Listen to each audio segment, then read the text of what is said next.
Welcome to another episode of Smart Investing with Nosa. This podcast is hosted by me, Nosahari Ugiagbe. I actually recorded this episode about 6 weeks ago, or about 5 weeks ago, in the last week of August, to be precise.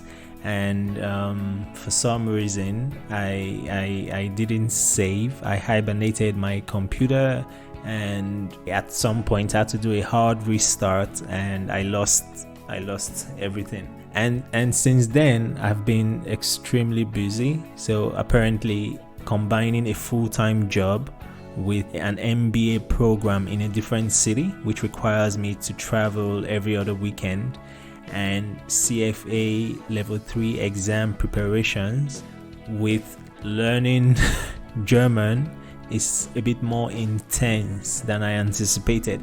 So yes, I've been juggling a lot of different tasks at the same time, and I haven't had a lot of time for the podcast, but I'm back and I'll be releasing 2 episodes this weekend. So let's begin. If you've been following the market, you may have heard that Tesla did a 5-for-1 stock split.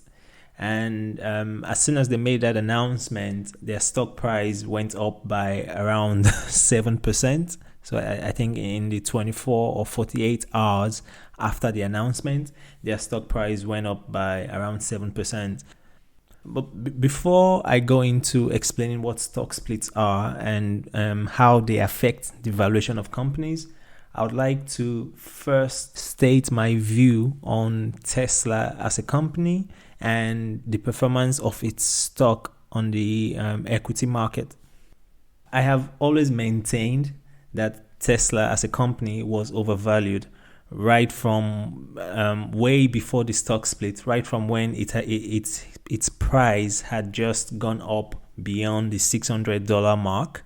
And my argument was based on the fact that I didn't exactly see how Tesla's fundamentals could surpass the fundamentals or the value drivers of other original equipment manufacturers or OEMs with such a wide gap. So Tesla was growing by 5, 10, 20 times the rate at which the share price for the other automotive companies were growing. I think some of the others were even going down as Tesla was growing.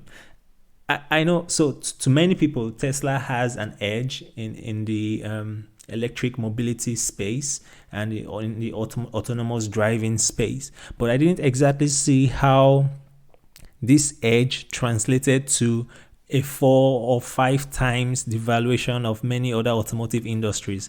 Pardon me, I mean automotive companies. So many of these other automotive companies had already invested, were already developing similar products as Tesla had. So Tesla had what I would call a first mover advantage, and for that reason it earned a reputation and it had a lot of hype going for it. But beyond that hype, I did not exactly see how the fundamentals of the company itself surpassed its competitors so by such a wide margin that it would warrant the kind of share price increase that Tesla enjoyed over the last 8 to 12 months. To be precise, Tesla's stock price has grown by 10 times what it was worth exactly 12 months ago. While it is arguable that Tesla was is at the forefront of the electric and autonomous driving revolution, I didn't see how the edge or the first mover advantage, if you will, that they had could translate to 10 times their valuation relative to their competitors, right? Because the competitors were already or are still developing and have already committed R&D investment to catch up in that space. So for me, the only way to justify Tesla's valuation was that's the only way it would make sense for me was if the traditional OEMs, the Daimlers, Toyotas, GMs of this world, if they gave up on trying to innovate if they gave up on trying to develop their technologies to match Tesla's, and if they completely lost market share and went out of business. Some of them may be losing market share, but the truth is they are still in the business. They are still investing in R&D. They are still trying to develop new technologies. They are still forming new alliances and acquiring startups with interesting technologies, so so the Tesla case stood out to me. However, I think a caveat is appropriate here, because I've been saying Tesla is overvalued since like the end of Q1 2020, since February, March. And since I started my conversation about Tesla being overvalued, its share price has gone up almost 300%, right? So I have been ridiculously wrong about the performance of Tesla's shares over the last 6 or so months.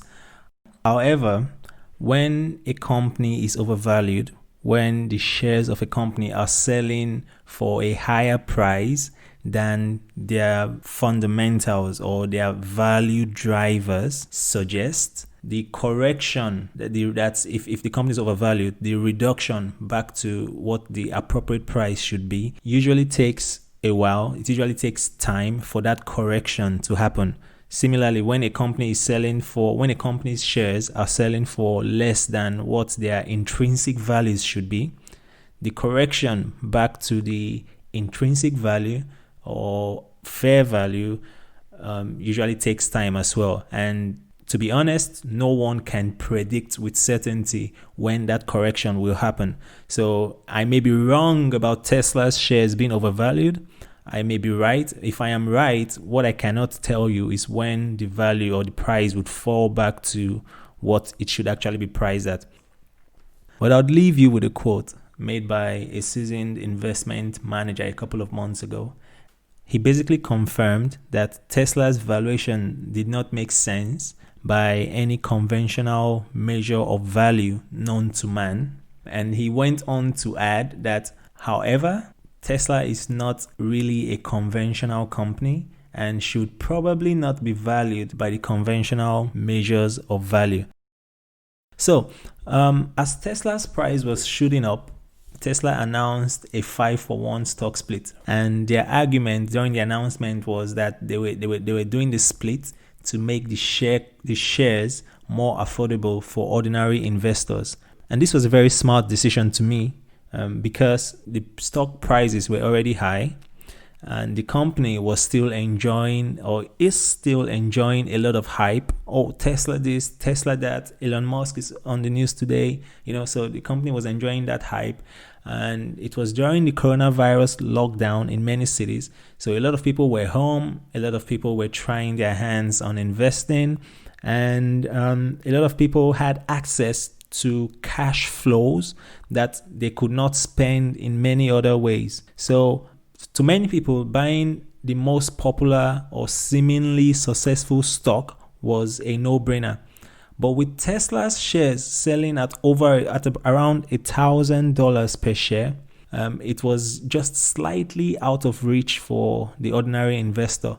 So for that reason, I believe the management believed that it would make sense to reduce or to do a stock split, which would invariably reduce the prices and which would invariably appear to reduce the stock price and entice more ordinary investors. At this point, I have said a lot about Tesla and its stock price without actually addressing what a stock split is. So what are stock splits? What exactly do they mean? So a stock split is simply the division of existing shares of a company by whatever unit of split the company decides on. And this creates additional shares. So for example, in Tesla's case, they made a 5-for-1 stock split. In that case, each shareholder would be issued an additional 4 units of shares for every one held. So it means for every one you have, you will now have 5. So for every 1 you have, you would have 1 plus 4 more to make it 5. So that's what is a 5-for-1 stock split means, and that's what Tesla did. So the next question, if you're wondering, would be who pays for the extra or for the 4 extra shares? And the answer to that is no one. Remember, a stock split is simply a division of your 1 share into 5. So even if you now have 5 shares, in principle, your 5 shares are worth the same value as what the 1 share was worth before the division. So since the stock split is merely a division of 1 share into the split unit, as in Tesla's case 5, in principle, the value of the 5 shares should simply equal the value of the single share before the split.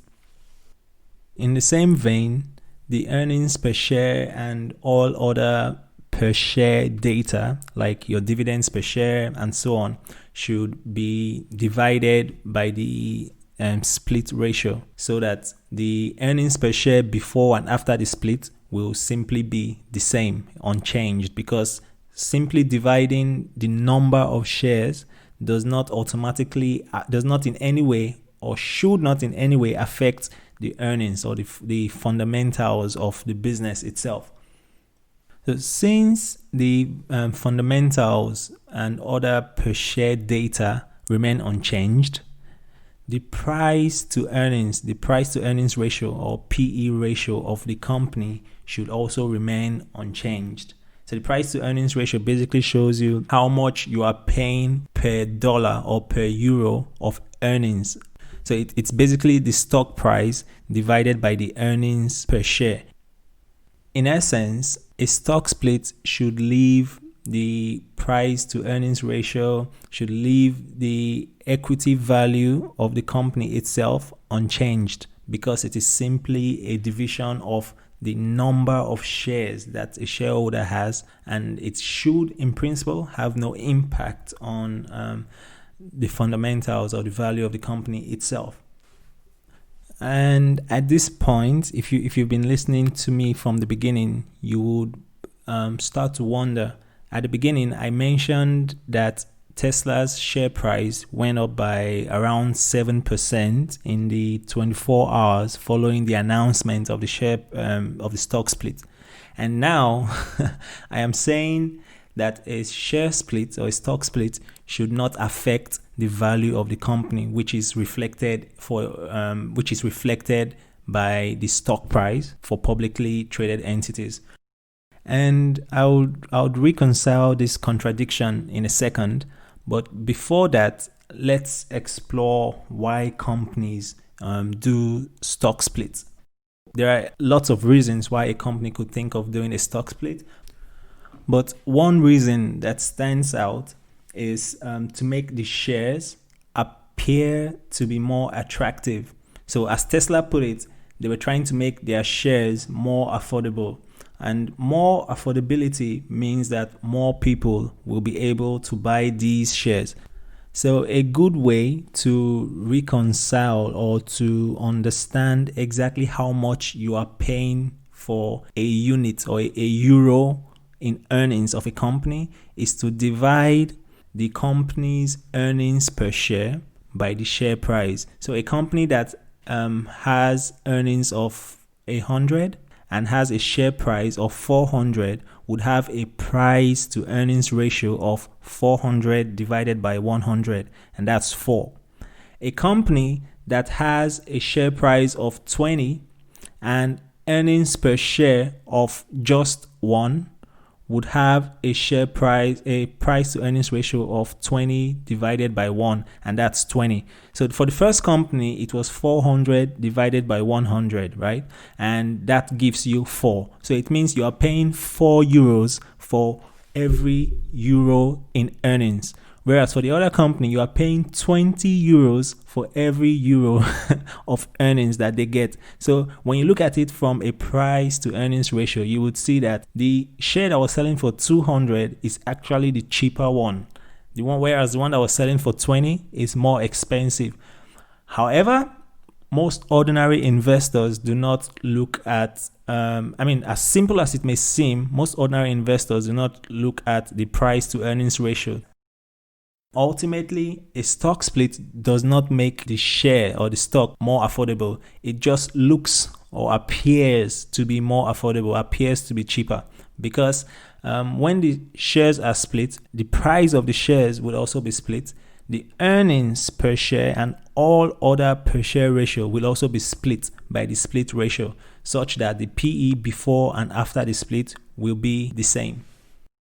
Other reasons why companies may get into stock split include liquidity and marketability. And for Tesla, I think this was particularly important because they were trying to get listed or get into one of the major stock indices in the US. But I wouldn't address this in this episode. So to answer the question, why did Tesla's share price increase by 7% after it announced the stock split? The announcement of a stock split led investors to believe that if Tesla's shares are selling for at a lower price, more ordinary investors will buy Tesla stock. Tesla will become more appealing to investors, and as demand and that would drive demand for Tesla stock, which would also in return drive up the price for the shares in the future. So it was all about the information signal. So Tesla's share price basically went up by 7% after it announced the stock split, because investors saw that to be a positive decision. The expectation, I would say, was that with the shares selling at a fraction of what they used to sell for, more ordinary investors would be interested and able to buy Tesla's shares. And that would invariably drive up the price of the shares as well and stock performance. To summarize, a stock split should in principle have no impact on shareholders' wealth. So a stock split should not affect the price of the shares. In Tesla's case, announcing a stock split led many market participants to perceive Tesla's shares as affordable, even if they were basically buying only a fraction, a fifth in fact, of what they could have bought a couple of months ago.